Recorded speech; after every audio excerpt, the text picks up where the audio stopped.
John Johnson is present. Chris Bowl. Chris Patchell. Here. Pam Rowland. Kayleen, are you there? Here. Paul Tenney.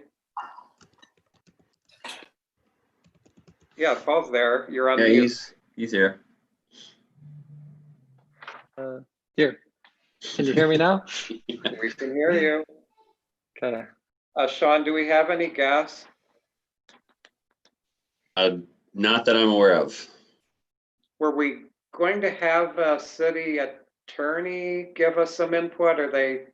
He was not available. He's actually on vacation. So I did get something that I can read to the board that he was able to submit. So Okay. I can do that during my director's update if that works. Sounds good to me. Okay. Do we have any changes to the agenda? Sean, you wanted to talk about Rose Park? Yeah, I wanted to send that information along, the pictures along, just to give you kind of an idea of some of the things we're dealing with. We're really kind of struggling in a couple spots. That's one of them where, we just have some people that are there most of the day. And as you can see by the photos, some of the things that are happening. So it's unfortunate because that is a memorial park, obviously. So I wanted you to be aware of what's happening. So. I'd like to have some discussion on that because I've noticed that both in Crane Park, behind Mayor's Riverfront, and Bronson Park, to be honest with you, all the same situation. So at some point, I think we all need to put some input in there. Yeah, we're making an effort to make it a little more difficult. I'm sensitive to some of the challenges that people are facing, but I don't think that whatever is going on excuses some of the behavior that we're seeing. And we have a lot of people that want to use our parks and want to see our parks maintained and don't want to see those types of things. So from our side, I've asked for some help from our leadership, as to how to best approach this, because I do want to be sensitive to the fact that, we do have a homeless population. We do have people that should have needs, but the other side of that is I don't believe it excuses some of the behavior. And, there are Sean, other things. Yeah, go ahead. Shouldn't we just add this to the agenda for now and then Yeah, we can. Discuss it at Okay. that point for new business? Yep, that's fine. I was going to say new business, yeah. Yeah. Chris isn't here, Chris Bull, but he was saying that he wanted to discuss the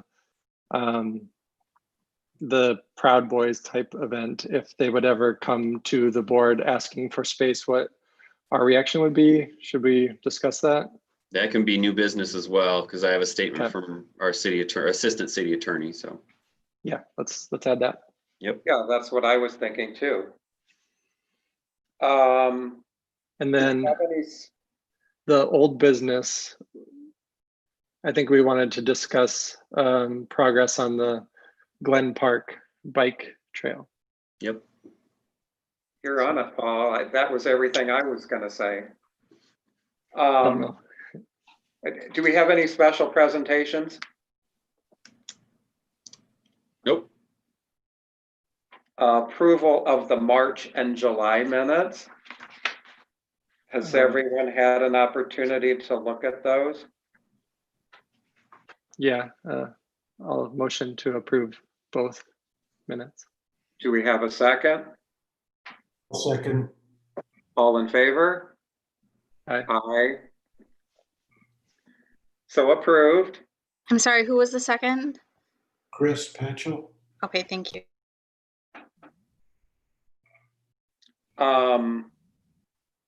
Old business. I wanted to talk about vacant board positions. I think Sean had sent us an email saying that we can have up to 9 people on the board. We currently have 6. We did have an applicant last month. Unfortunately, she withdrew that application for personal reasons. I've actually reached out to the executive director of the Edison Neighborhood Association, as well as the executive director of the East Side Neighborhood Association. They both thought they had people who would be interested, but I never heard from anyone. I also looked into a youth representative. I contacted Pam because she works with young ladies, and I also contacted her sister who works with young men in the community. I've not heard anything back on either of those. So I guess I would like to encourage everybody to ask their neighbors, friends, relatives to apply for a position on the board so that we can have more of a diverse board, neighborhood-wise, resident-wise. Yeah, I would just encourage people to apply to the board. I do have, since we're talking about the board, randomly on Monday night, I went out to the website, and actually our advisory board right now, it's just showing that we only have Chris Patchell and Paul as board members. So you probably can't see from my phone. But everybody, so it's showing that we only have 2 occupancies and actually 7 openings. So I don't know who's in charge of updating that and making sure that it's current and accurate, but it, as of Monday, it is not. Is that on the city's site? Okay. Yeah, that's why I brought it up last month, because somebody else had come to me and said only 2 people, and we do need to fix that. Yeah, and I mean, technically, if John's gonna be our president too, you know, who took over for Mika, that should be reflect that. So. Yep, we can update that. Okay, I guess the point I just wanted to make is that I would encourage people to have friends, relatives, neighbors apply to the board.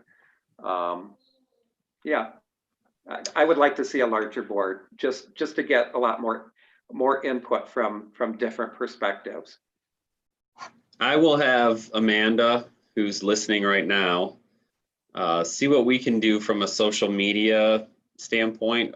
We can push out kind of a call for prospective board members and link the application, the link to the application and that. So Amanda's awesome, and I'm sure she can put something together that we can push out via social media and maybe even the city's social media and try and find some folks. So we'll do that part. Okay, sounds good. We wanted to discuss any updates on Glen Park. I know that's kind of Chris Bowl. Yeah, Kayleen and Sean and I were there at a meeting a week or so ago. We basically talked through complaints that we had seen that Kayleen had put together from the letters and kind of our responses to those. We have drafted at least the beginning of a letter that we would plan to send out to people who contacted us in the past about that park. And then we were talking about a timeline. So I don't think that letter's in a state where we can bring it to this board to review yet.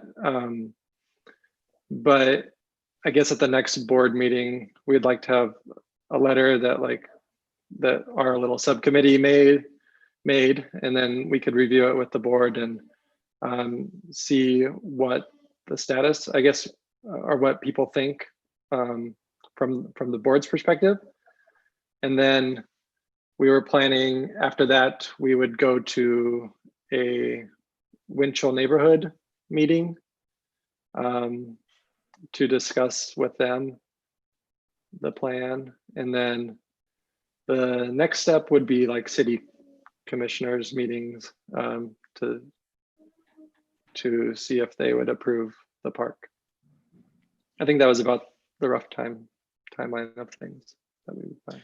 Yeah, we could even continue to work on the responses to some of the concerns that citizens had. And we could, if we get it completed, we could send it electronically to the board to have them review it prior to the board meeting so that people have a chance to do some homework. Okay. Because we don't meet again until early September. Probably right, I think the 9th, is it? Right after Labor Day? That's what I saw. Yeah, so just to kind of keep things moving, we could do that. We could get it done and then send it out beforehand. And then if there's any comments, they can be shared during the meeting, and then we can finalize it and then connect with the Oakwood Winchell Neighborhood Association, excuse me. Okay. Any other comments? I think I felt good about addressing all of the concerns that were sent in and really getting an organized list together. But we didn't really talk as a board how individuals felt about it and if they supported it. So Chris and John, I don't really know where you guys stand or how you feel about it, or if we need to add anything or maybe address your concerns or. I think in my view, the biggest concern was putting reality and let's just say fantasy concerns to rest, and then deal with the reality of what the project would really mean to both the local community. I'm not sure we've done either at this stage. The community has some concerns that are legitimate, and our project, as it's presented, seems to me to be a little open-ended. I mean, it's not really concrete as to exactly what's going to be involved with it. But first we have to get the neighborhood association, because they had way more negative comments than positive comments. We need to answer those and get those tamped down so that it's more of a positive program rather than a reactive program. Yeah, I would agree. I think that's where I originally stood. If we're going to do something for that neighborhood, making sure that that neighborhood wants it. And that's where I left after the subcommittee, feeling good about that. So we do have a running list of every single concern that was in there, whether it was minuscule or not. If it was addressed from a letter, I picked it out and put it on there. So we did a very good job of like bullet pointing how that would be resolved, or like you had mentioned, the reality of that concern. So there is a very good detailed list. I also recommended to Chris that he should do a letter of intent from the bike club as well, just to show that, you know, they're going to help out, maintain it, take care of it, since they're a big component of this project as well. So I don't really want to speak for him. Obviously, he's not here, but just wanted to get your two individual thoughts and opinions on it, because we didn't really hear from that last time. It was more just overwhelming the community. So I think if those get put together and organized, I think you'll be pleased with the work that was done on it. Yeah, sounds like it. Yeah. I think my biggest concern was the strategic plan for that neighborhood and for those types of parks, whether it was going to fit into that plan or not. Sure. And I think that was a concern from the neighborhood as well. And I think Paul did a really good job of actually pulling out that that vision of the master plan and what the neighborhood had actually voted on and talked about, and how that would tie into it. So again, I think once Chris, it sounds like maybe he needs to get some things together, but once he gets it organized and he can present it to you, I feel better about all of those concerns and everything being addressed. And that was part of it, John. Right, exactly. And that was part of your subcommittee, and I would expect those types of questions to be answered. And I did have the concern of liability if kids get on private property, things like that. But I'm sure that is part of that plan as well. Sounds like we Yep. made progress. Okay. The most important thing. Got to keep moving forward. Yeah, there was definitely progress made. Like I said, I don't want to speak for Chris by any means. This is definitely his baby. But just talking in general of the subcommittee, and what was actually detailed out and addressing those concerns and the strategic plan and the vision and everything like that, I feel better and I feel good about the project answering those, because it is very laid out and detailed in that regard. Right. And there was, a lot of misinformation out there, as with any idea / project that kind of gets a little momentum. There were people who thought every tree was coming out and, it was going to be, like a mountain bike trail, like out at Maple Hill. I mean, so there was just some misinformation, and clarifying that and understanding what it actually will be will be very helpful, I think, for the Oakwood Winchell board. And then as we send out the information, I think it'll answer a lot of people's questions. So. Yeah, it sounds like it's well thought out and well put together. So I look forward to seeing it. Any other comments? We were going to discuss Proud Boys or those types of quote unquote events in the city. Sean, Yep. you had information from one of the city attorneys? Yep. This is from Assistant City Attorney Rich Cherry, and his comments are as follows. I can just tell you that prohibiting hate groups from public spaces is complicated.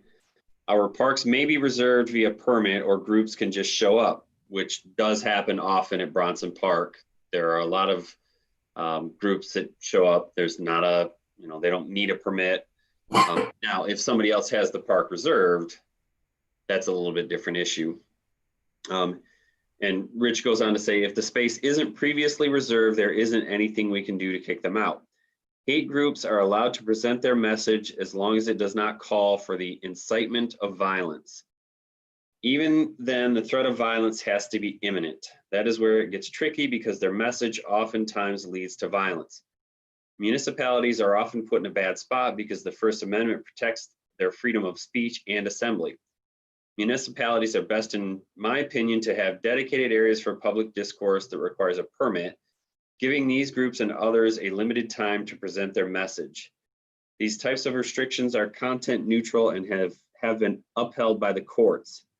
Further, municipalities can sponsor counter protests in other areas to drown out the hateful speech. A blanket prohibition, however, would most likely be challenged by the ACLU, and the city would most likely lose. So I guess my viewpoint is that the event like last weekend would have benefited from having an organized location so that police and people knew where to go to respond and to be to be located, because the time and location apparently was unknown to people before it happened. So in some ways, having it planned out would not only meet those First Amendment those rights and stuff, but also just would hopefully allow the city to plan for the response to it better. I could see advantages that in that sense. I do have concerns though, like what are the parks rules on, like some of these events would have weapons, or like have some of these are like around Second Amendment rights and stuff too.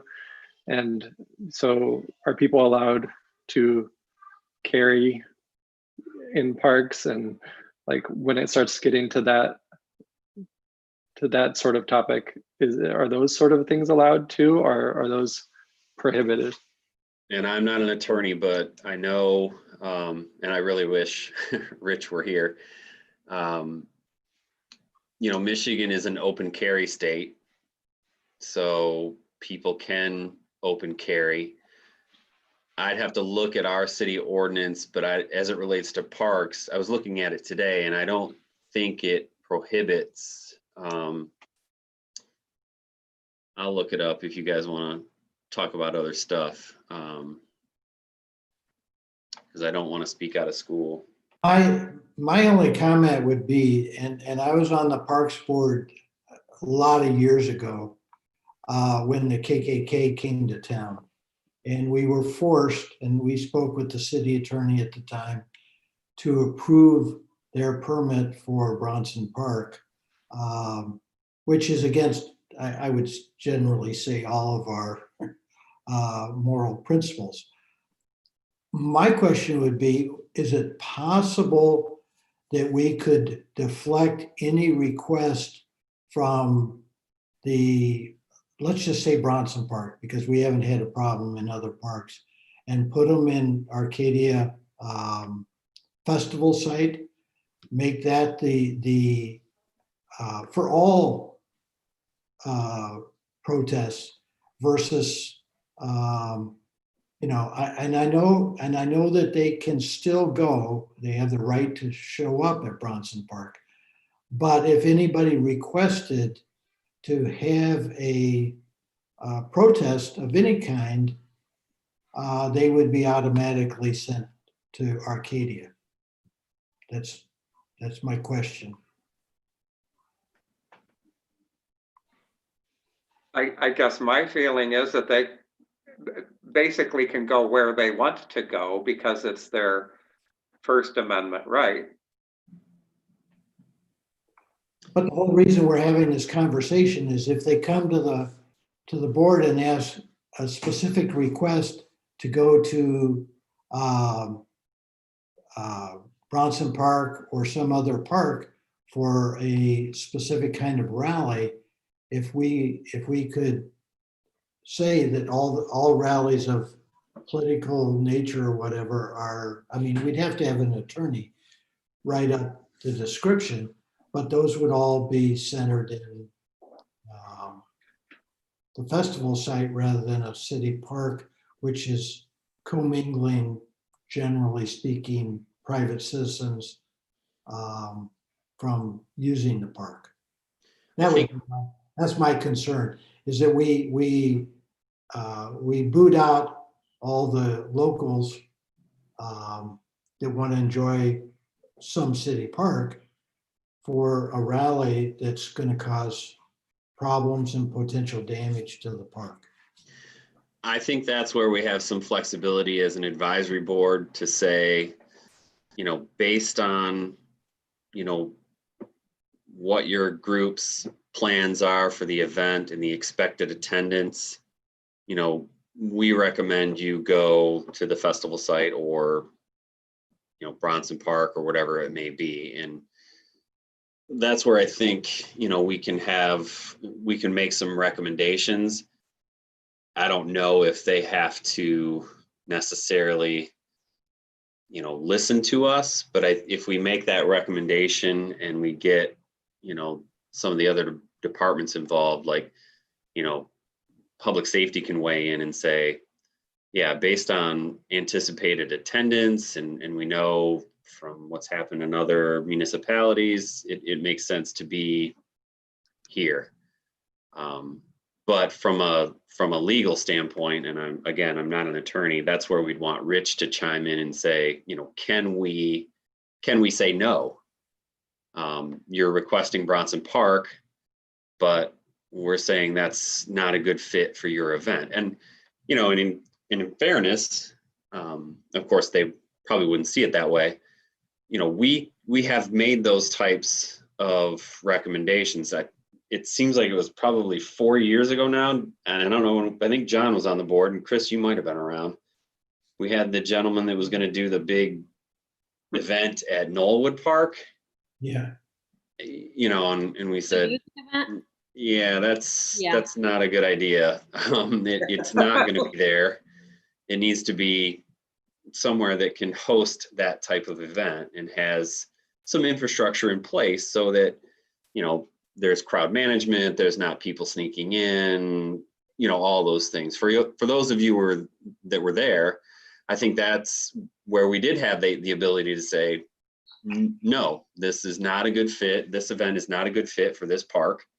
And those don't happen very often, but they have happened. And I think Rich can kind of guide us. Maybe we can invite him to the next meeting and have this under old business, and he can answer some more specific, legal questions around this type of request. Yeah, I think that's smart. I think we want to know about them. Yeah. Do we want to continue this conversation next month when we can have an attorney present?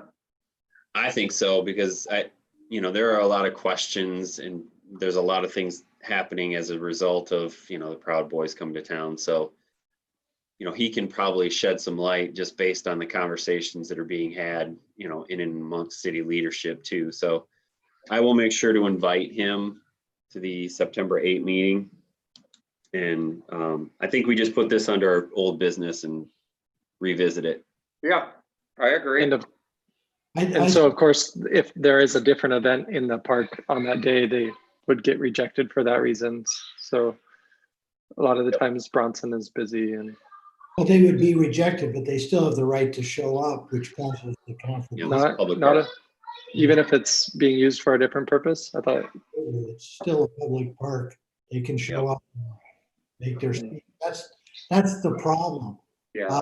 We either have to be in support of the city commission if they'll take a stand and give us some guidance, or we need to simply try and strengthen our park request rules to try and mitigate the problem. I don't think we have a chance to stop it, but like with the Proud Boys, they were going to go to festival site, is my understanding. Mm-hmm. The other group requested it properly, and they still showed up and had the confrontation there, and then they left and marched over to Bronson Park. So, right. The city commission really has to be the leader on this. That was the only comment I was really going to make today is if they make a move to try and why is this happening? I mean, my wife Natalie said, why did the Proud Boys come to Kalamazoo? What is here that they want, or why did they come instead of Battle Creek, Grand Rapids, Ben Harbor, somewhere else? I don't know, but that would be something I would like to know. Yeah.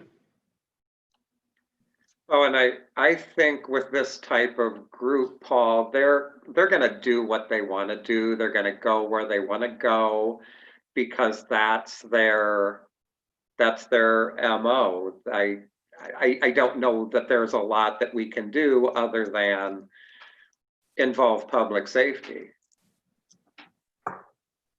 And as it pertains to the city commission, we have no authority to stop them from coming. Also, we definitely have no authority as it pertains to planning around what happens when they get here. And that's kind of the frustration that the community has, because they're they're directing that energy towards the city commission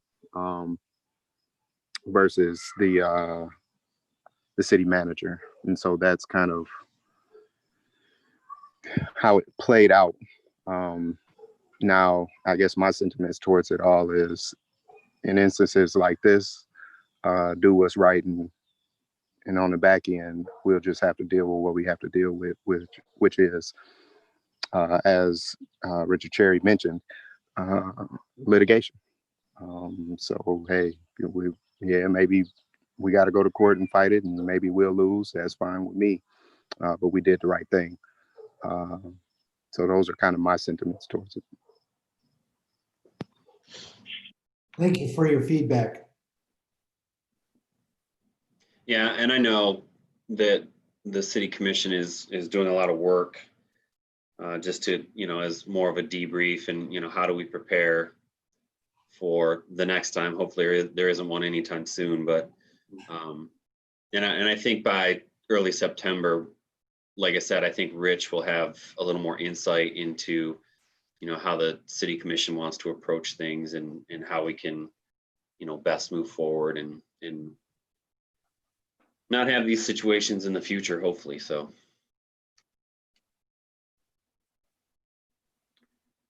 Any further comments?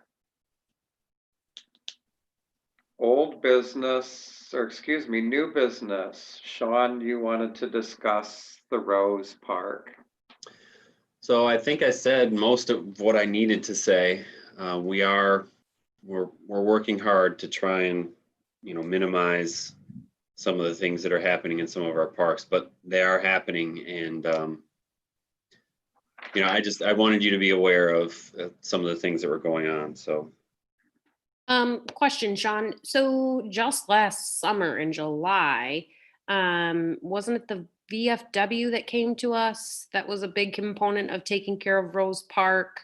So I'm not saying they're in charge of the pictures that were sent by any means, taking care of that. I'm not saying that's a responsibility, but I guess where are they in terms of, kind of taking care of the homeless and their whole name change and wanting to take over that name change was, hey, we take ownership of this. This is our pride and joy, our baby. So it just surprises me. Here we are a year later, and where are you to help take care of this and manage this? I don't know how the other board members feel about that, but. Yeah, I definitely wanted to make them aware of what was happening so that, they could maybe help us. And I don't know what that help would look like.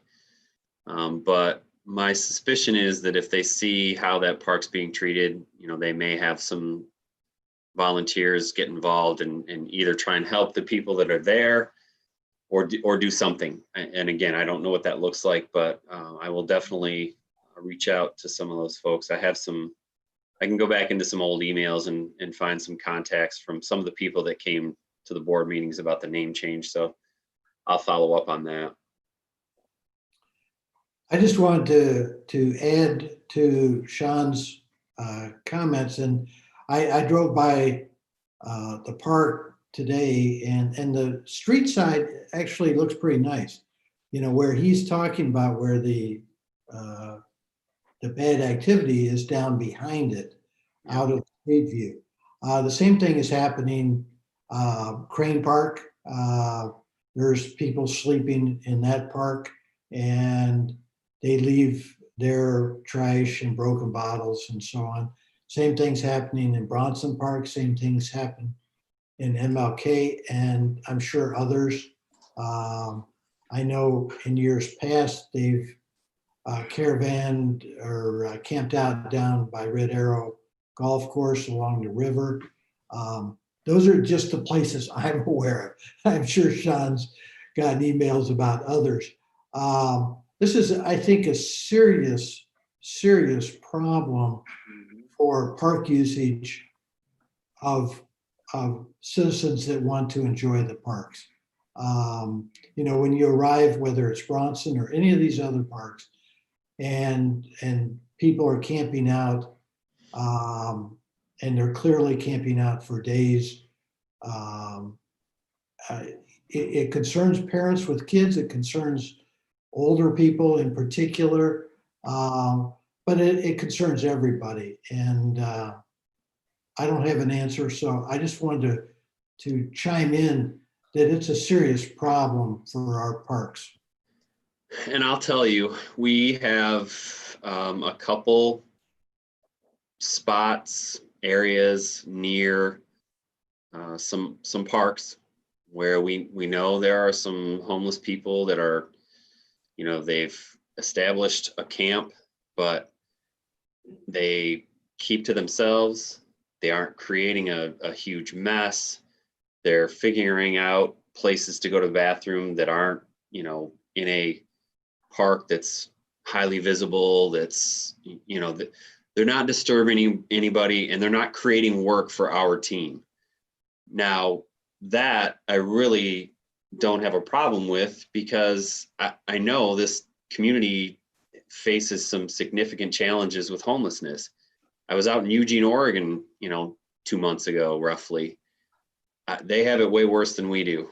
And, you know, they have literally hundreds and hundreds of homeless, you know, people camping in and around the city, in road right-of-ways. I mean, so, you know, the thing that bothers me the most is the excessive littering, including drug paraphernalia, needles, sometimes uncapped, cigarette butts, just garbage. Obviously, the human waste, you know, becomes a safety issue. And, you know, that's part of my job, is to make sure our parks are safe, clean, maintained, and they have to be parks that people want to go to.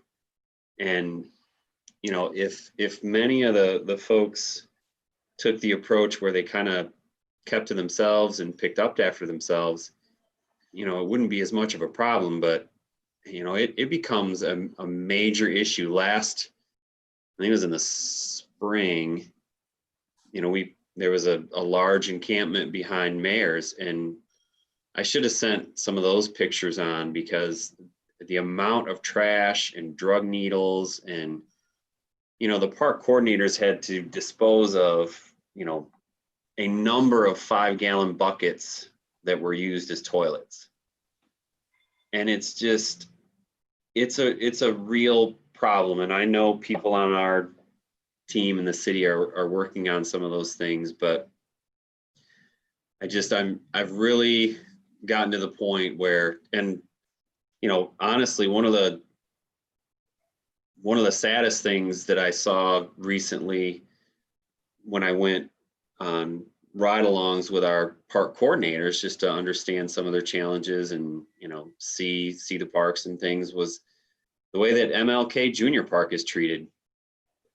It really made me sad to see the amount of cigarette butts and trash in that park. A lot of it was near trash cans. It really, really bugged me. And I just don't know what the answer is. You know, writing people littering tickets is not going to help. It's just one of those things where it's, unfortunately, I think we're just going to have to live with some of it. And that makes me really sad. I kind of wonder, I mean, when you say that there's littering, even though there's trash cans, makes me wonder if the rest of these statements are going to be right. But the parks in town do not have bathroom facilities a lot of the time. Porta potties are sometimes available. Seems like a lot of places have removed those during COVID times. Yeah. I'm not sure if that's the reason or not, but there is not a lot of options for the people who are in that position to dispose of their needles and to go to the bathroom if they are in that position. And I sometimes wonder if there would be a benefit in the end to have ways to, like, porta potties or facilities of some sort and I don't know what you use for the drug, for the needles and stuff, but if people would use those kind of facilities in a proactive way if they were available. And I mean, porta potties, I don't imagine as being a big cost item, but if they The were, only thing I can say about that, Paul, is that most of this activity occurs at night. And, porta potties at a park site is just going to attract more,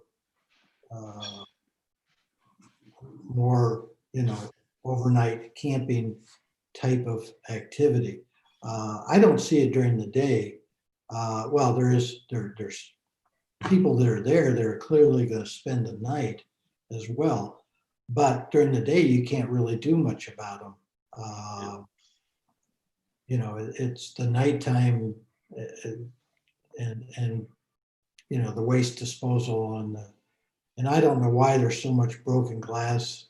I know why there's needles, but I don't know why there's the trash when there are trash receptacles there. But that's, I'm not a psychologist. I think if we want to support you, Sean, if there's anything we can do as a board to send the message up to the city commission and to support that, I think we're all about that. Yeah, I'll keep you posted because, as I said, I've asked for some help in how to deal with some of this. So I will definitely keep you guys posted. yeah, I guess I would still though think possible options for bathrooms and stuff would be positive to at least mitigate some of this problem. I don't think anyone really wants to be out there at night, and hopefully they would use that if it was available. I don't mean to be obtuse because I'm not there, so I don't know. The permanent bathrooms, like at Woods Lake, are those locked at a certain time at night? Yeah, we have park rangers that lock those at night. Unfortunately, when we used to leave some of the restrooms open overnight, People didn't use them. no, they used them. Stayed in there at night? They would stay in there at night, and then also, they were used, as showers, and some of the things that remained behind were less than desirable, is all I'm going to say. And some of the things that we had to clean up were, and I say we, I mean our park coordinators, because thankfully I didn't have to, but just awful, very, very awful things. So I know there's some advocacy downtown to kind of help the homeless and housing and things like that. Has the parks ever connected with them and asked them if what they suggest or how they can help, or even if it's just getting them in touch of, hey, here are the resources that we can help you with. You're struggling with housing, or obviously you haven't showered, or you need to use the bathroom, or you need a hot meal. Maybe they're not even aware of those resources. So no, for the most part,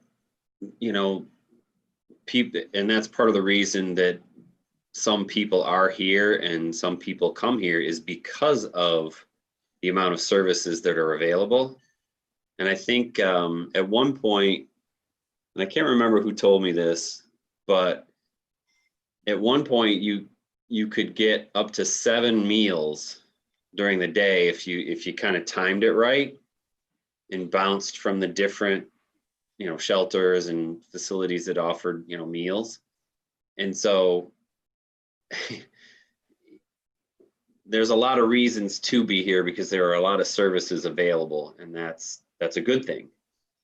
But then a lot of times, if you're at the shelter and you have to leave at a certain time, that's when people spill out into parks. On a positive note, the Portland Loo, which is the restroom, that is coming to the downtown area, I think later this year, maybe in the fall. And that's going to be located in the downtown. So that's a place where people can go to the bathroom.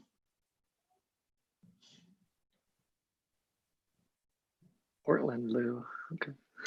Yeah, if you Google that, it's Yeah, I'm looking at it.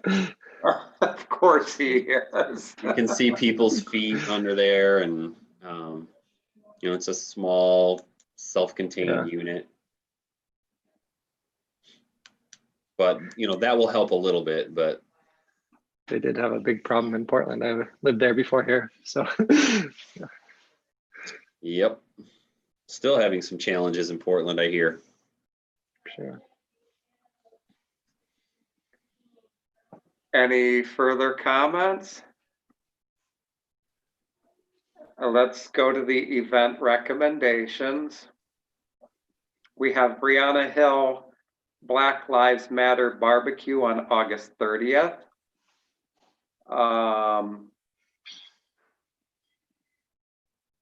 I don't see which location she's requesting. I think that one was It says at Spring Valley. Spring Valley, yeah. Expecting 350. Comments, questions? That weekend is a Stop the Violence weekend. There are actually about 5 or 6 different events planned all during that weekend. That's just insight on kind of where it's deriving from. Sean, And I don't. Oh, go ahead. Did you have a concern about the number of attendees? Well, just in relation to the governor's executive orders. I mean, if 100 people is the limit, and you know, how do we sanction an event that's expecting 350 people? Right. I love the idea. I think, you know, having it Spring Valley is a great location. And, you know, and that's where, again, probably, and I'm trying to think, did we, and this, Shannon, you may have to chime in, did we route this one through the special event process? And I thought there was some comments about the number of people and such. Am I wrong?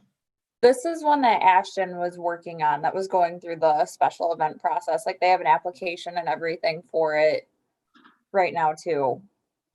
Okay. And I don't remember when folks have to, what the deadline was for people to respond, but it should have been by now. Yeah, it should have already happened because that was one that Ashton was handling. Well, I will text him and see if he got responses from everybody. My guess is maybe he didn't, but I'll find out. Yeah, I'm If you wanna surprised in talk this about it. application that it doesn't have, like, give any sort of acknowledgement of the of the current COVID crisis, and like, because it says that there's going to be an inflatable bounce house and water slides, and Last I knew, he was just waiting on her certificate of for liability insurance. And that this one was signed off on. I was actually told that, yeah, actually, I know he said that this one was good to go, and he had let the event organizer know we were just waiting on certificate of liability insurance. Well, the city attorney must have chimed in then, and I'll have to find out what that was. Sean, are you contacting Ashton now or? Yeah, I sent him a text. Okay. Let's go to item 2. Alan Webb, Kalamazoo Earth Day, April 17, 2021. Expecting 1,500 people. And I believe this is at, correct me if I'm wrong, Bronson Park? yep. Comments, questions, a motion? They've done it before. This is second, third year, I think. Yeah, I think so. Right. And I guess major comment once again, I have no idea what things are going to be like in April of 2021. So is this responsible at that time? Seems like maybe we should wait on this until things have changed. I guess I don't know.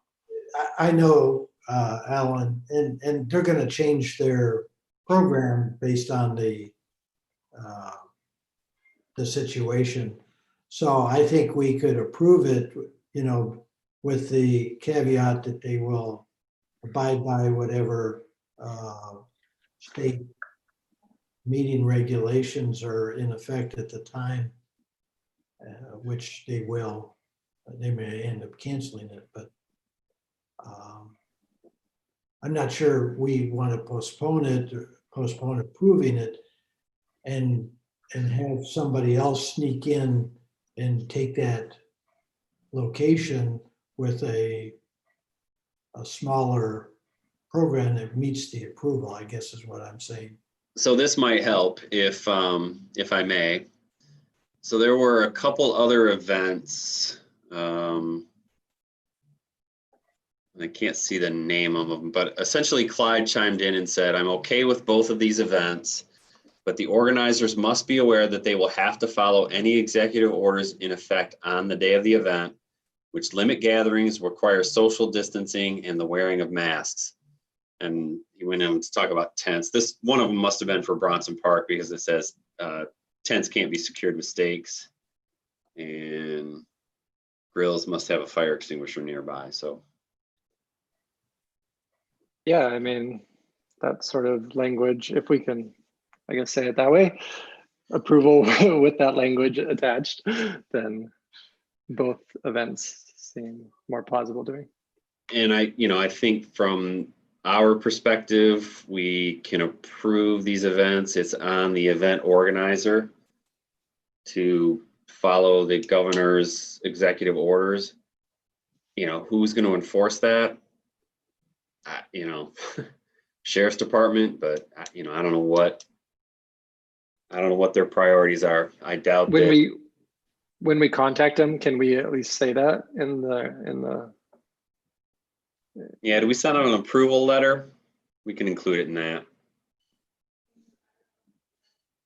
I'd make a motion then to approve with the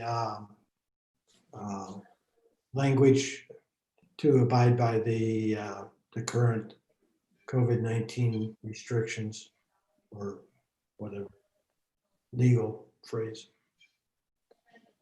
was that for both of them too? I was doing both. But I'll second for both. All in favor? Aye. Aye. All opposed? Aye. There she is. Okay. okay, I'm gonna stay consistent. Yeah. I thought your hair was blowing, but it's the fan above you.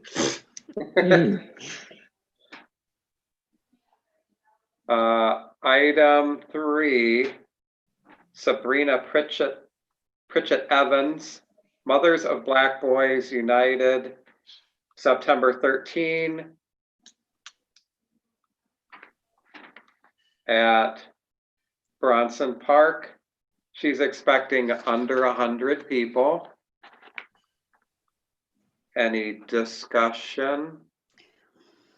Yeah, that was just for reference, that was the event that Clyde had responded he was okay with. Obviously, food can't be prepared in Bronson, but it can be brought in to distribute. And then we sent a reminder about tents not being staked due to irrigation lines in Bronson. So, Is there a motion? I make the motion to approve. Is there a second? All in favor? Aye. Aye. All opposed? Passed. Item 4, Daisy Perry, Believe in Melanin, October 3rd at Bronson Park. She's expecting about 100 people. Any discussion? Is there a motion?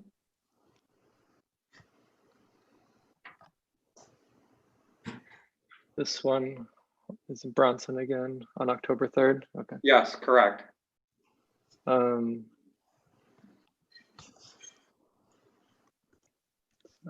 just catching up again. Yeah, I motion to approve. Is there a second? Second. All in favor? Aye. Anyone opposed? That one passed. Item 5, Reverend Nathan Dannison, Homecoming Sunday Celebration, Bronson Park. He's expecting about 150 people. Any discussion?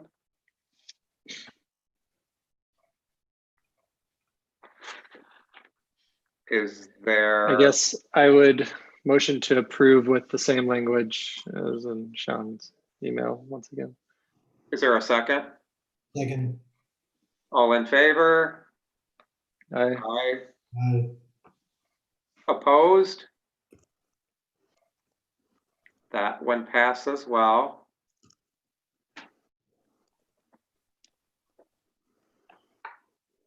Citizen comments, I don't see any citizen. Commission liaison, Eric, did you have anything to say?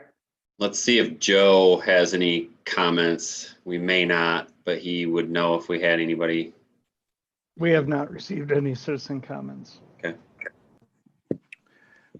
Just clarity, when is Dannison's event? September 20th at Bronson Park. Was there approval, and there was an approval on that one with the expectation of 150 people? Yes. Yeah.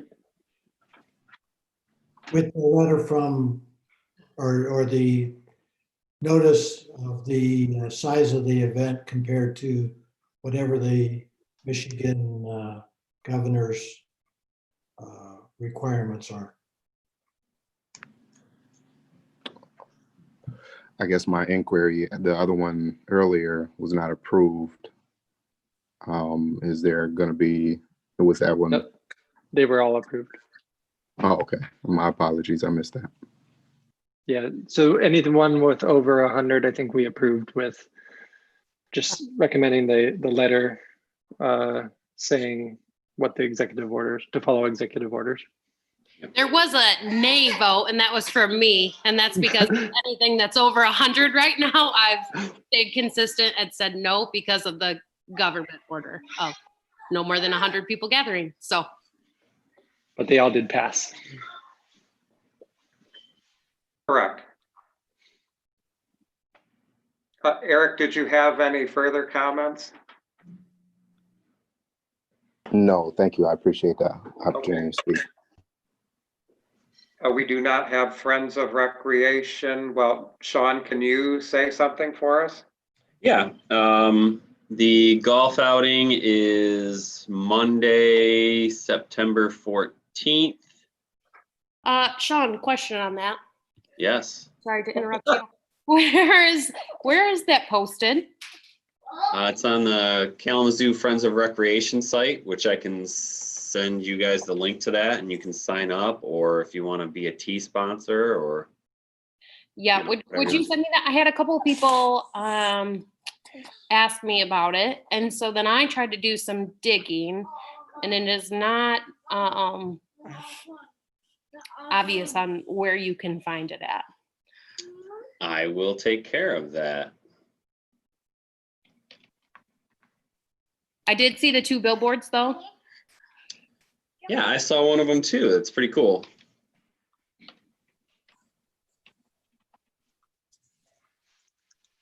I will get that to you guys. Anything else to report, Sean? Is this my time? Uh-huh. So just a couple quick things. I do have a couple park updates. We are working with Neil Civic on structural plans for the monument at MLK Park. And that's the small one that's on the east side and it's kind of tilted. So we're working with them to figure out what it's going to take to replace it, get quotes and such. The Millen Park Dam design drawings are complete and we're putting together the bid documents for that. We did want to send along some of those documents, but they're construction drawings. They really won't tell the story. So what I've asked is the folks that are working with us to kind of create an image, a visual of what it will, kind of the before and after in color. Because if we send out the drawings, people are going to go, yeah, what does this mean? It's in their black and white. You can't really tell what it's going to look like. So we're working with Stantec. It's the company that's doing the work to come up with some renderings, if you will, so that we can share those so that people will know what it's going to look like. We will be updating the Millwood Neighborhood Association as far as where we're at, timeline for the work. We said we would get back to them earlier this year, and we will definitely do that. The Crane Park tree plaques are in, so that project will probably be happening soon. Those tree plaques will identify various species within Crane Park so that people can kind of understand the variety of trees that are in that park. Natalie Patchell has been very involved in that project. Also has been doing a little bit of fundraising, which is awesome. So really thank her for that. If you head out Douglas and go past for Sluice Dickinson, we do have a new sign at the edge of the road. I think last year I got to the point where I said that sign just does not look good, and it's not a representation of how nice that park is. So there is a new sign out there that was just put up last week. So other than that, we are working on an Adopt a Park program where it's kind of capitalizing on the idea of board members, being engaged in visiting more parks. But this program is a little more formalized, makes some recommendations for, the types of tasks that can be completed, how much work per month if a group's going to adopt a park. Obviously, MLK Junior Park's already adopted by Kalamazoo Junior Girls. Hayes Park has been adopted by the Rotary Club, the Satellite Club. And myself, my girlfriend, and my daughter adopted Southside Park. So we have 3 parks adopted. But Amanda is actually working on a flyer, and we'll do some social media. And the hope is to get, all of our parks adopted eventually. There are some parks that are better for, like a smaller group, like a smaller family, or like Hayes is a good park for like a Rotary Club group. So our hope is that, we can get some different groups to adopt a park. Probably the most exciting thing, well, it's exciting to me. It may not be exciting to you guys, but we're actually working with the Kalamazoo Wiffle Ball League, I think is their title. And we're going to revive the little baseball diamond at Upjohn Park. That's kind of not in great condition, but doesn't need a ton of work for wiffle ball. So their team would play there, and we're going to promote that via social media. If you want to come check out some equipment at our office, we're going to make some improvements to the bases and put in a little outfield fence, and we're going to build the the board that if you hit it with the pitch, it's a strike if the person doesn't swing at it. So I just think it's a good opportunity to have a fun little game that, you know, small groups can play. And we're going to work out there middle of next month to make those field improvements. So I think that'll be a good partnership and a good opportunity for be a really good team building activity for some businesses if they wanted to just go out and play wiffle ball. How many people played wiffle ball as a kid? Show of hands. Okay, so there's a few of us. So fun game. I enjoyed it as a kid. I probably won't be nearly as good as an adult, but that's a different story. That's all I have. Do we have any staff comments? Danielle, Shannon? No. Nope. Chris Patchell, do you have any comments? I just want to reiterate what Sean said about the plaques. We've raised so far over $3,000, which I believe is going to pretty much pay the entire of the plaques. I'm glad to hear them say it'll be done shortly. We raised the money through Kalamazoo and Bloom because of their 501c3 status. And we have a matching donor, which we've already met. We just have to get the money out of Kalamazoo and Bloom by the end of September. In other words, pay for the whole project. That's the end of their. And we're still collecting funds through the end of August here, so we'll probably go even higher, which simply means we have some funds probably to do something else with. So that was a real positive, because when it came up, we weren't sure, you know, whether our goal would be 1,500 or something, and we really have exceeded that very nicely. There's 36 trees that will be identified, and the plaques will be embedded in the ground, which will make it a great learning experience for the kids from Parkwood Upjohn, as well as other elementary schools that might visit the park. Eventually link it up to some quirk symbols so that people can actually follow a GPS trail through the park and find all the trees. So I think that the only other, and that's a real positive, and I know the lawn mowing seems to be better this year, Sean. Oh my God, it's way better. But I have heard from another person that was walking through Upjohn Park, there's a number of new trees in there, and they did notice that a lot of the trees are getting weed Damaged. base. You know me, I'm a big fan of trees. I hate to see them killed with weed whips and with lack of water. And this is now getting to be a hot summer, so I don't think we have much left to be planted, but we got to stay on the weed whipping, killing tree activity. Well, I saw the same thing in Upjohn, and I sent some pictures, and those pictures were forwarded on to the mowing company because I'm right there with you. There's just absolutely no reason for it. It's laziness. A lot of times it's not the weed whips, it's they're hitting them with the mowing deck because they don't want to get off the mower and have to weed whip around trees. So it's been made very clear to the mowing company that, you know, they need to be very careful around our trees. So, and we are going to get some gator bags for some of the smaller trees that have been planted recently, in part because it's a dry summer and in part because we don't want to have to replace trees, you know, a year after we plant them. So. Yeah. Okay, I think that's it for me. Thank you. Paul, any comments?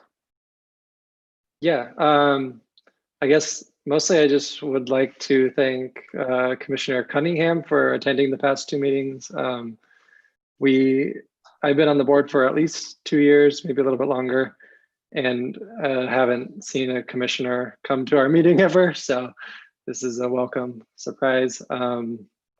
I know a couple times we've had items come up where we would like commissioner discussions, and one of them came around maintenance of parks in the past and how we would get a budget to possibly do that ourselves, like do that as a city with their own equipment and people. And so sometimes those budgetary questions need the support of the commission, and or maybe just some voices from the commission. So I'm not sure how open you'd be to it, but in the future, when we have a slower meeting, it might be interesting to have you discuss the budget process at the city and talk to us about how the parks budget fits in and if there's any room for us to influence that parks budget in the future. So I don't know if you would be available to talk to that in the coming months when we have a smaller agenda and nothing to talk about. Yeah, definitely. I would love to. I think Sean knows that that's probably one of the things that I wish had been done some years ago. Unfortunately, I haven't been the liaison for Parks and Recs until I wasn't nominated as the liaison until January of this year. Yeah. But yeah, I'll try and be more consistent also in my attendance. And then as it pertains to that budget, like I said, Sean knows that our youth, for me, it's more about the youth. How do we ensure that our youth are getting the support that they need? And even from my personal standpoint, I see a lot of violence or a lot of lost individuals when they become adults. And I think it's easier to approach them as a child versus trying to fix them as an adult. Yeah.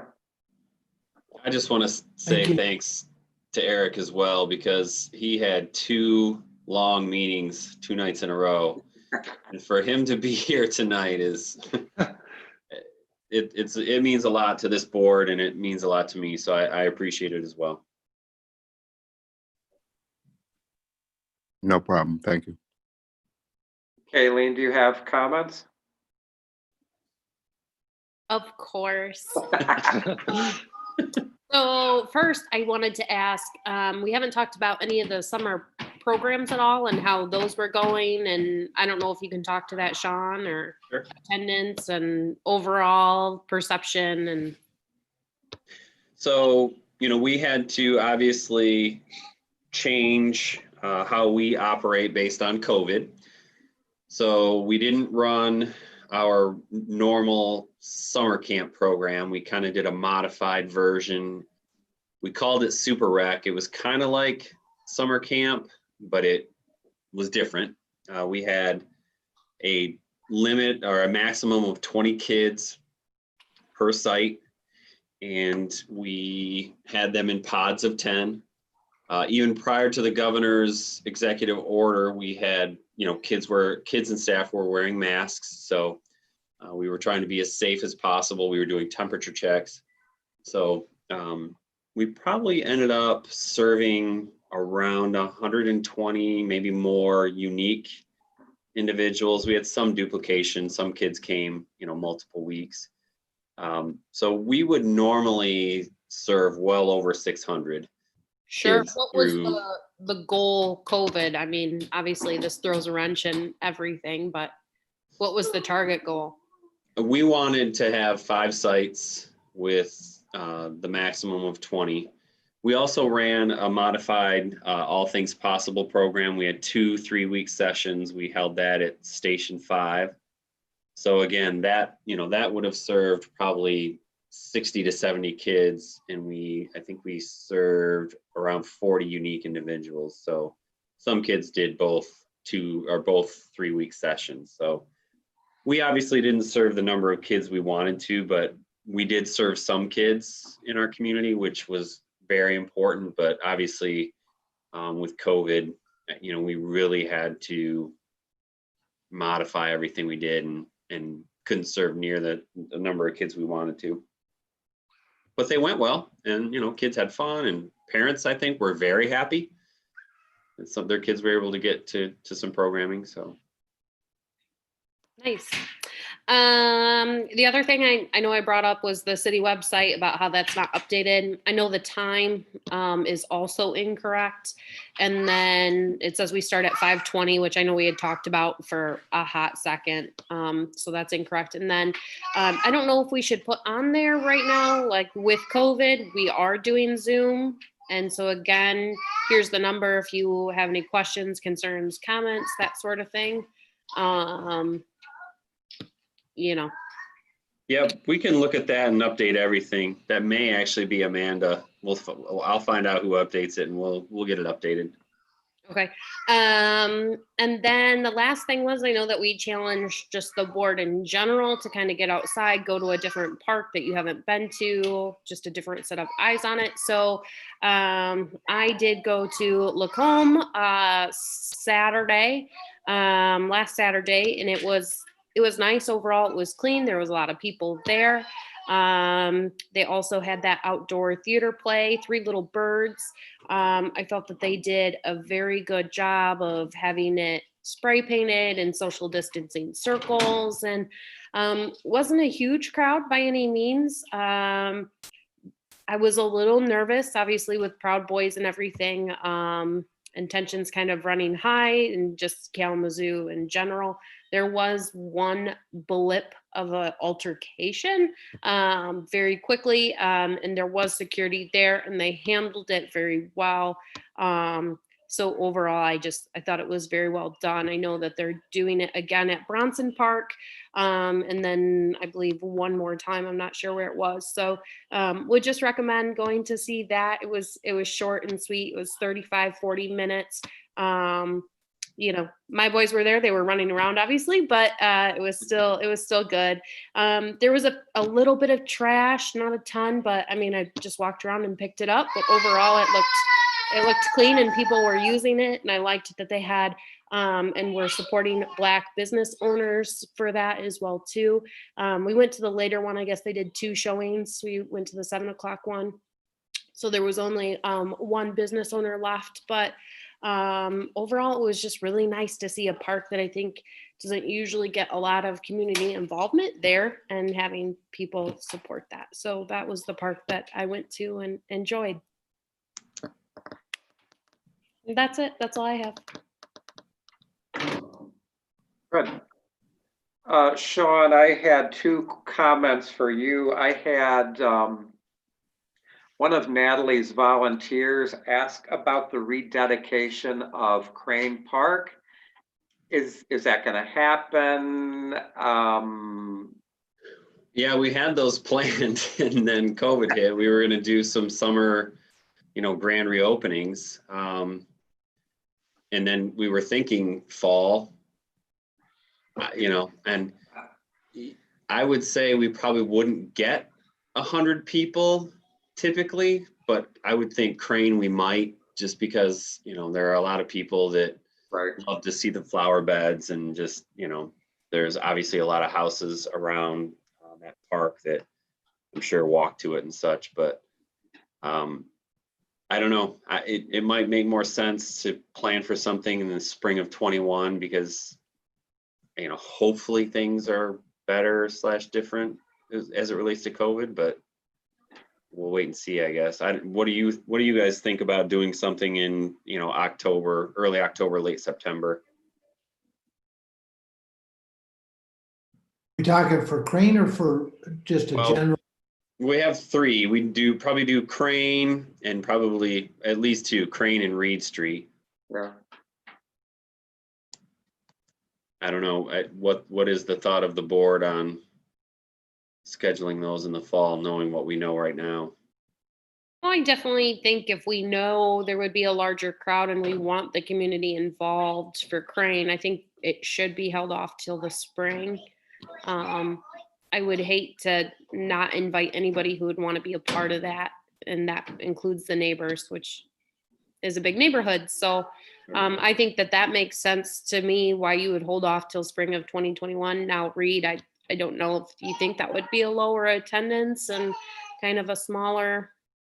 That is a great little park, and I've gotten so many positive comments from people just out of the blue, and So I would guess that we might get good attendance at that one too. Not now, I'm the eternal optimist, but I just people love that little park now, and tons of kids in there, and it's pretty cool. Correct me if I'm wrong, can we do a grand opening at Reed with a city commission meeting out there? Not at Reed. Reed's not big enough. We did Hayes, we did Davis Street, where we had commission. Davis Street, I use Davis Street. Yeah, Davis Street. That's another one that is crazy popular. That skate plaza is a huge hit there. It is, yeah. One other comment, Sean. When the playground equipment was redone, or the surface was redone at Upjohn Park, it damaged quite a bit of the lawn area.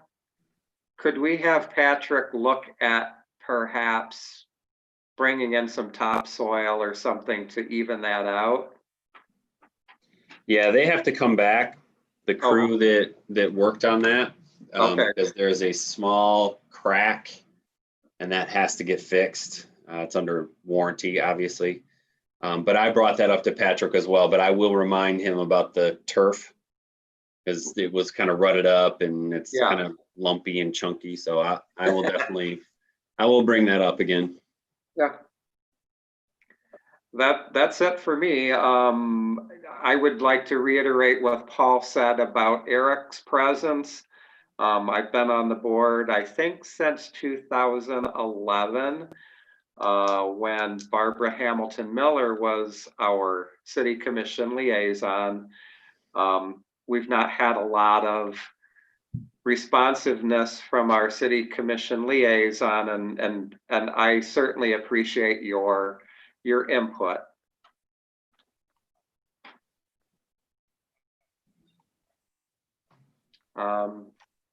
I think we're adjourned. Thank you. Absolutely. Nice to meet you. Actually, I got one question. I'm sorry. Director Fletcher, Yes. Can I get a quick update on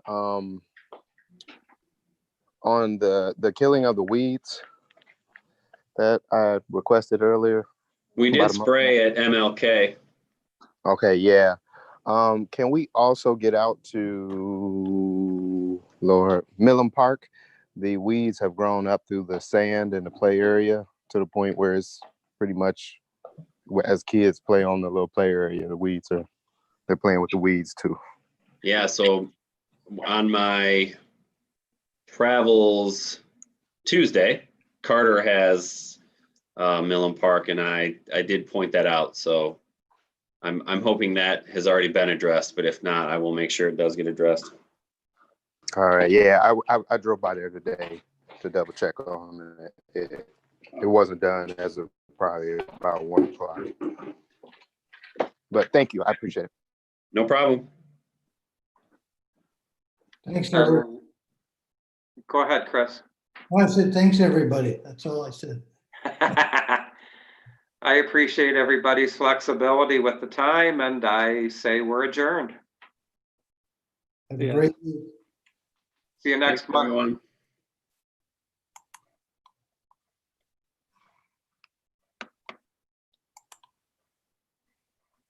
See you, Chris.